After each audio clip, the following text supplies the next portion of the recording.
और मगध साम्राज्य का उदय, दो चीजें इसमें शामिल हैं। तो महात्मा बुद्ध के जन्म से पूर्व 16 महाजनपदों का उदय हो चुका है। तो हमने यहाँ 16 महाजन, हम भी 20 शक्तिशाली शासक था, लेकिन इसमें सिकंदर से संधि कर यानी दोस्ती कर ली थी।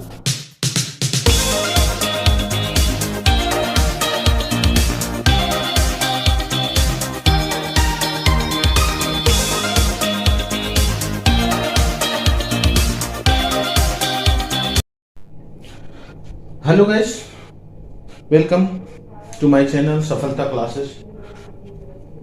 हम लोग का चल रहा है भारत का इतिहास। तो हम सबसे पहले प्राचीन इतिहास में हम लोग देख रहे हैं।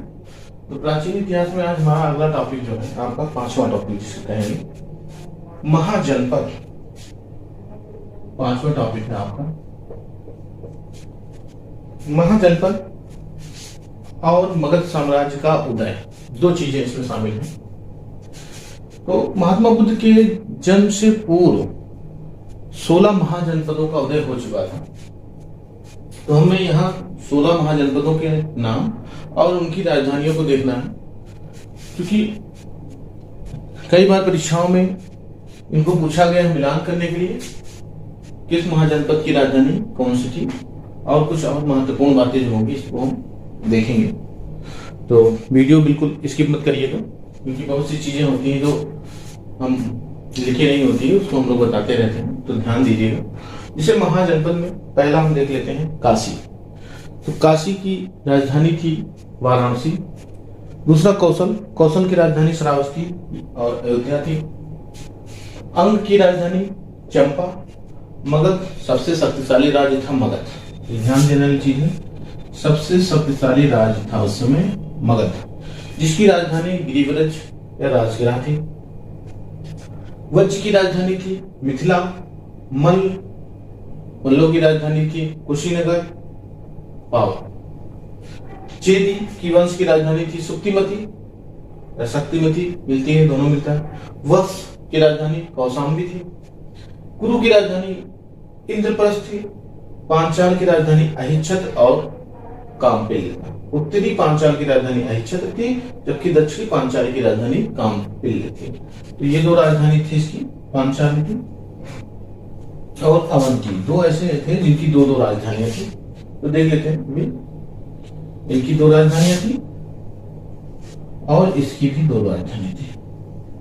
दो ऐसे राज्य थे। मत्स्य की राजधानी विराटनगर थी, जो राजस्थान में स्थित था। सूरसेन की राजधानी मथुरा। अस्मक की राजधानी पैठन या पोटन या प्रतिष्ठान थी। ये 16 महाजनपदों में सबसे दक्षिण थी। जो अस्मक थी दक्षिणतम, इसको कह सकते हैं।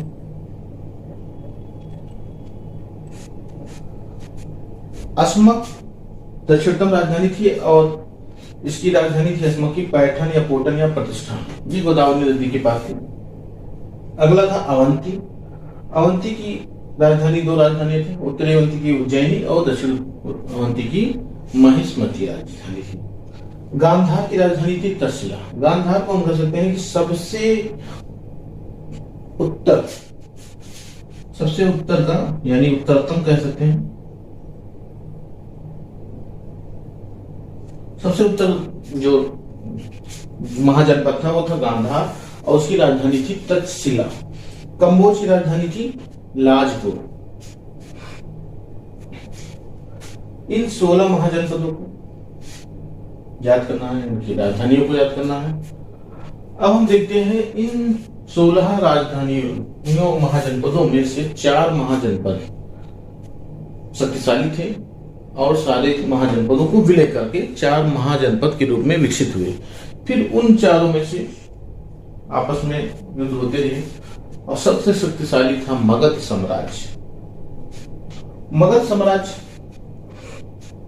जो था, वहीं पर विभिन्न वंशों का जो उदय हुआ उसी को हम लोग यहाँ पे देखेंगे। तो मगध साम्राज्य में जो सबसे पहला विकसित हुआ था वंश, वो था हर्यक वंश।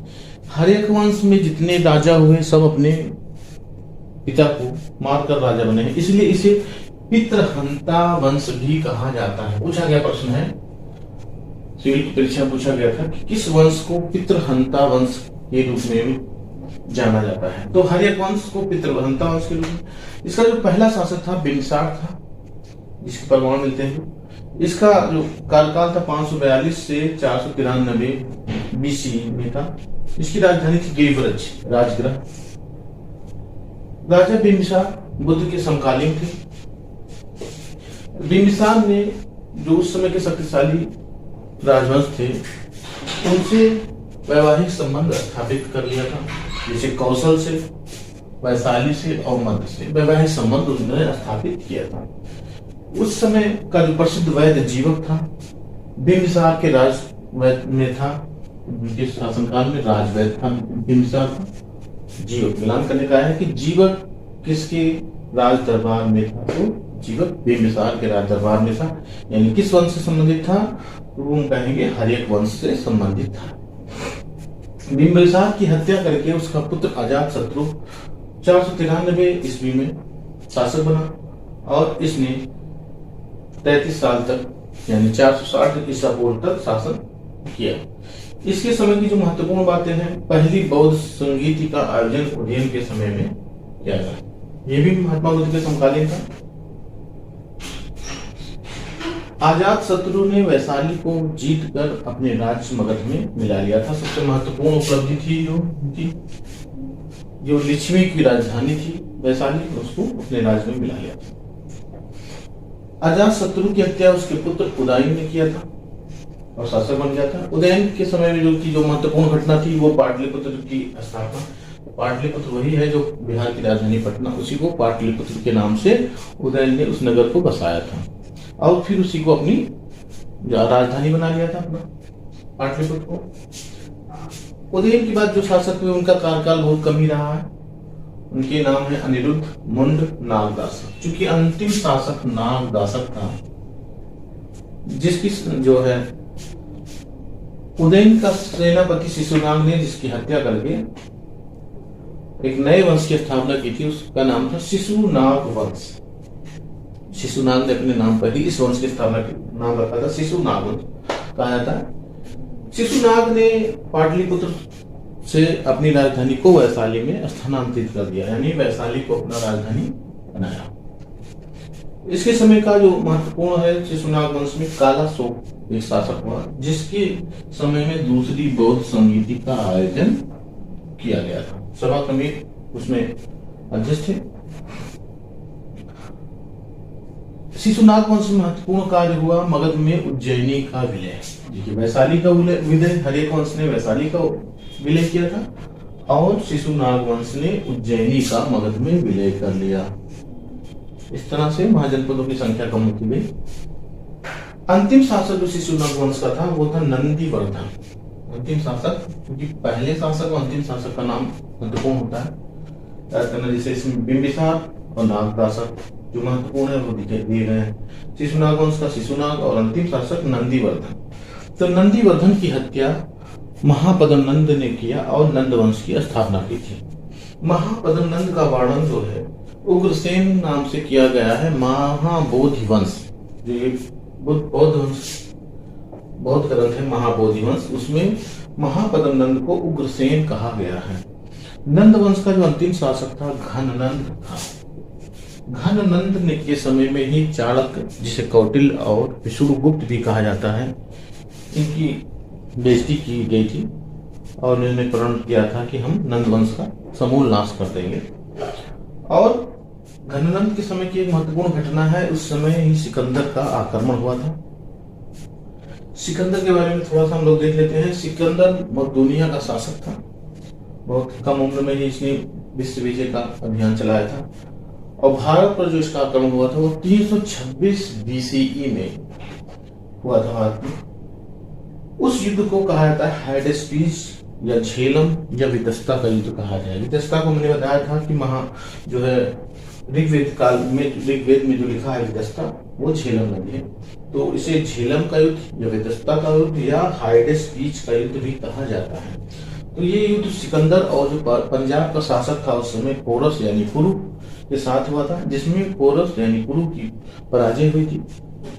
किंतु सिकंदर ने उसका राज्य से वापस कर दिया था उसकी वीरता से प्रसन्न होकर। फिर आगे वो बढ़ा, झेलम नदी से आगे व्यास नदी में उस समय काफी बाढ़ थी, मौसम बारिश का मौसम था, तो सिकंदर की सेना ने आगे बढ़ने से इनकार कर दिया और वहां से फिर सिकंदर अपनी सेना के साथ ब्यास नदी के पार नहीं गया था, ब्यास नदी से ही वापस हो गया था। खोखरो द्वारा फिर आगे चल के उसके उस समय सबसे शक्तिशाली शासक पोरस था। भारत में बहुत छोटे छोटे शासक थे, किंतु सबसे शक्तिशाली शासक पोरस यानी गुरु था। दूसरा शक्तिशाली शासक था तक्षशिला का आम्भी। आम्भी भी शक्तिशाली शासक था, लेकिन इसने सिकंदर से संधि कर ली यानी दोस्ती कर ली थी।